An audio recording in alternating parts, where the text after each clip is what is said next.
Welcome to God Over Country. My name is Sammy.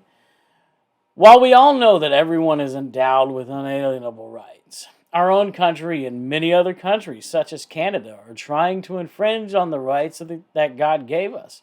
They continually try to change the things that they cannot change and do nothing about the things that they should.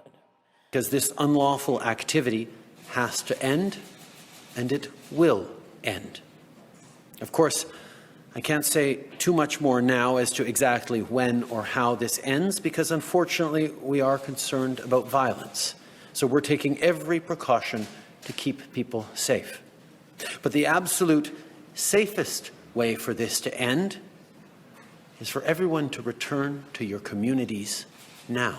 It is now an illegal protest, and the consequences on them and on their families will be significant if they choose to continue with this illegal activity. Using military forces against civilian populations in Canada or in any other democracy is something to avoid having to do at all costs. We are very hopeful that people will choose to leave these protests peacefully now that they've been heard. There are further steps for law enforcement to take as that happens or not, but we are a long way from ever having to call in the military, although, of course, we have to be ready for any eventuality. The Prime Minister of Canada and Joe Biden announces to put a stop to the convoy protest in both countries, calling upon the Department of Homeland Security. Interesting, don't you think? It seems the only threat, though, that anyone faces is the government officials. Now, no one's beating up anybody. No one's rioting. No one's robbing the stores. Probably because the people that are in these Freedom Convoys are the same people that make these places run.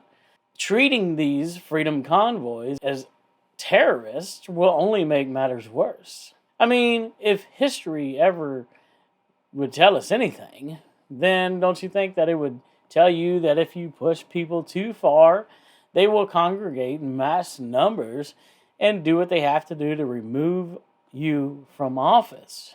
Leave them defenseless and they will revolt.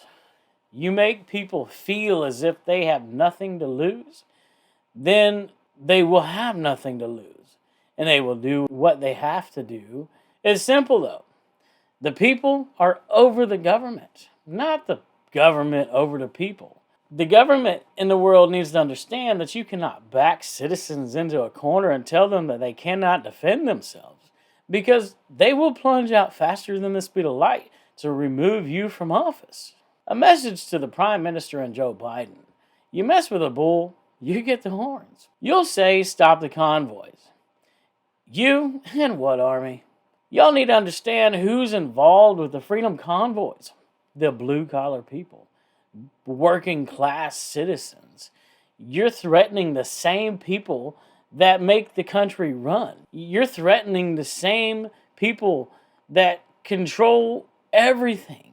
You're threatening the blood that runs through the veins of your country. You really need to acknowledge the right of the people to remove you from office and whoever stands in their way. Blue-collar people want you to step aside voluntarily or with whatever means necessary. You're unfit for office. You're only a pawn in the political scheme.